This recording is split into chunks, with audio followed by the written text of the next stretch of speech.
기독교 한국침례회는 이번 정기총회에서 총회장을 선출하지 못했는데요. 총회장 공백 사태는 교단 신학교인 한국침례신학대학교 이사 파송 문제에도 영향을 끼치고 있습니다. 지난 3월로 임기가 만료된 침신대 이사가 여러 명인데 총회장 공백 사태로 신임 이사 파송이 지연되고 있어 자칫 관선 이사 파송으로 이어질 것이란 우려가 커지고 있습니다. 오요셉 기자입니다. 지난 회기 선출된 총회장과 제1부총회장이 모두 직무 정지된 데 이어 이번 정기총회에서도 총회장을 선출하지 못하는 초유의 사태를 맞은 기독교 한국침례회. 교단 내부에선 이번 사태의 근본적인 원인이 한국침례신학대학교 이사 파송을 둘러싼 교권 다툼에 있다는 지적이 나오고 있습니다. 침신대 이사 대부분의 임기는 올해 3월까지로 이미 113차 총회에서 신임 이사 파송이 이뤄져야 했지만 총회장 선거 무효 소송 등이 벌어지며 여전히 답보 상태입니다. 현재 직무 정지 상태에 있는 이종성 총회장이 지난 1월 침신대 후임 이사를 파송했지만 기존 이사들이 받아들이지 않고 있는 상황입니다.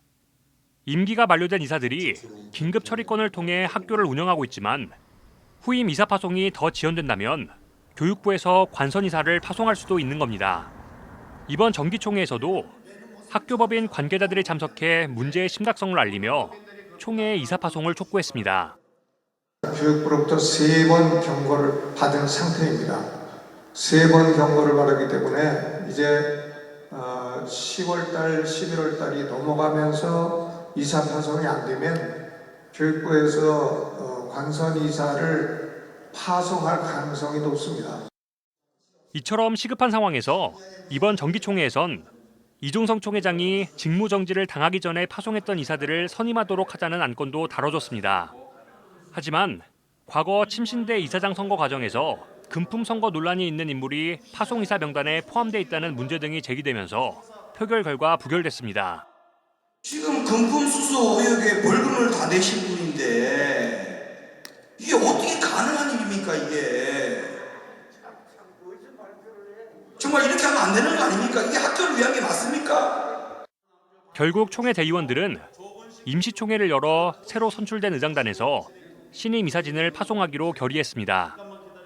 이르면 오는 11월 임시총회가 열리게 됐는데 이럴 경우 일종의 사고 이사회 상태가 6개월 넘게 지속되는 것이기 때문에 교육부의 관선 이사 파송도 우려되는 상황입니다.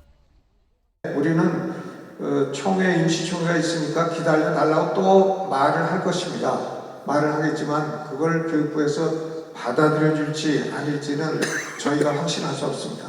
지금 그런 상태입니다. 앞서 10여 년간 지속된 이사회 파행으로 큰 어려움을 겪었던 한국침례신학대학교.